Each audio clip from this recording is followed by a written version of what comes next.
বিরতির পর স্বাগত।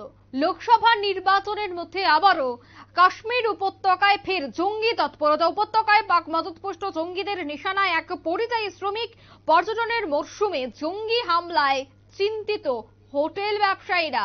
সে বিষয়ে বিস্তারিত জানবো। টেলিফোন লাইনে রয়েছে নিউজ ভ্যানগার্ড প্রতিনিধি শতাব্দী দেবনাথ। শতাব্দী, নির্বাচন আগামীকাল থেকেই শুরু হচ্ছে, তারই আগে আবারও কাশ্মীর উপত্যকায় ফের জঙ্গি তৎপরতা পরিলক্ষিত হচ্ছে, কি আপডেট পাচ্ছ?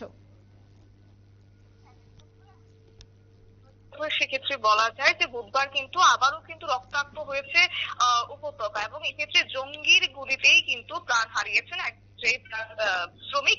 তবে এক্ষেত্রে তোমার বুধবার জম্মু কাশ্মীরের অনন্তনাগে এক পরিযায়ী শ্রমিকের ওই হামলা করেছে জঙ্গিরা। কার্যত এই ক্ষেত্রে গুলিবিদ্ধ শ্রমিককে যদিও প্রথমত হাসপাতালে নিয়ে যাওয়া হবে, পরবর্তী সময়ে খবর পাওয়া গেছে যে কাশ্মীর জোনে পুলিশের তরফে জানানো হয়েছে যে নিহত শ্রমিকের নাম রাজু শাহ। অর্থাৎ এক্ষেত্রে তাকে প্রথমে হাসপাতালে নিয়ে যাওয়া হয়েছিল, কিন্তু পরবর্তী সময় চিকিৎসকদের চিকিৎসাকালেও কিন্তু সে মৃত্যু হয়েছে বলে খবর রয়েছে। তবে যেমনটা জানা গেছে, আদতে তিনি বিহারের বাসিন্দা, আর কর্মসূত্রেই নাকি তিনি কাশ্মীরে থাকছিলেন। তবে অনন্তনাগের তোমার বীজবেড়ার এলাকায় কিন্তু তার উপরে হামলা চালিয়েছে জঙ্গিরা, এবং এই জঙ্গির গুলিতে কিন্তু একেবারে ঝাপসা করে দেওয়া হচ্ছে।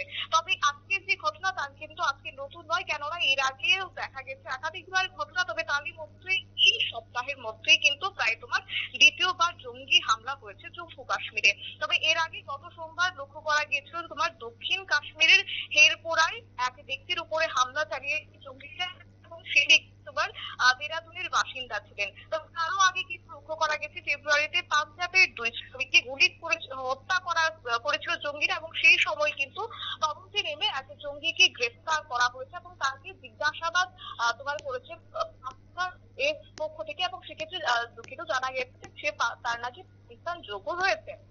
তবে অন্যদিকে আজকে যে বুধবার বীজবেড়া থেকে দুই সন্দেহভাজন জঙ্গি গ্রেফতার করেছেন প্রেক্ষিতে কিন্তু লক্ষ্য করা গিয়েছে, এবং পরবর্তী সময়ে দুই জঙ্গিকে গ্রেফতার করেছে, এবং তাদের কাছ থেকে কিন্তু বেশ কিছু অস্ত্র শস্ত্র উদ্ধার করা হয়েছে বলে খবর রয়েছে।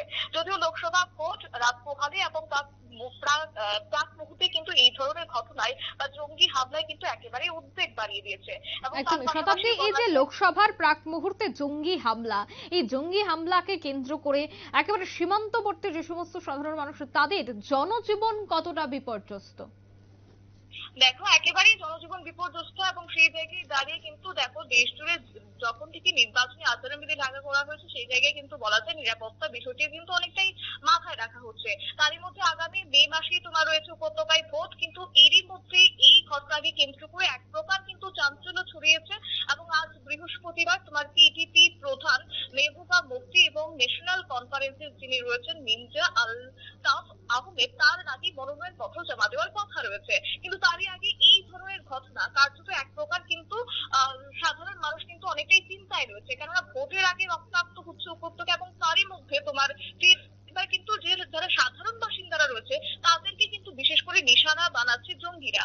আর এই কারণে কিন্তু জম্মু কাশ্মীরে জঙ্গিদের গুলিতেই কিন্তু আজ প্রাণ হারিয়েছেন এক পরিযায়ী শ্রমিক, এবং তাকে কেন্দ্র করে তোমার অনন্তন আগে এক পরিযায়ী শ্রমিকের উপর হামলাকে কেন্দ্র করে ইতিমধ্যে কিন্তু তোমার দিকে কিন্তু ভোট রয়েছে, অন্যদিকে এই ঘটনা স্বাভাবিকভাবে একটা কিন্তু বিশৃঙ্খল পরিস্থিতির সৃষ্টি হয়েছে। তবে একে কেন্দ্র করে কিন্তু বুধবার জঙ্গিদের এই তীব্র জঙ্গি হানার ঘটনাকে কিন্তু কার্যত তীব্র নিন্দা করেছেন, এবং পরিযায়ী শ্রমিকের পরিবারের প্রতি কিন্তু সমবেদনা জানিয়েছেন জম্মু কাশ্মীরের যিনি মুখ্যমন্ত্রী মেহবুবা মুফতি, তিনি কিন্তু পরিবারের প্রতি কিন্তু সমবেদনা জানিয়েছেন। ধন্যবাদ শতাব্দী। অর্থাৎ কাশ্মীর মুখ্যমন্ত্রী থেকে শুরু করে অনেকেই এই ঘটনার তীব্র নিন্দা জানিয়েছেন, এবং লোকসভার প্রাক মুহূর্তে ঘটনাকে কেন্দ্র করে এলাকা জুড়ে তীব্র চাঞ্চল্য। নিয়ে নিচ্ছে ছোট্ট একটি বিজ্ঞাপন বিরতি, সঙ্গে থাকুন।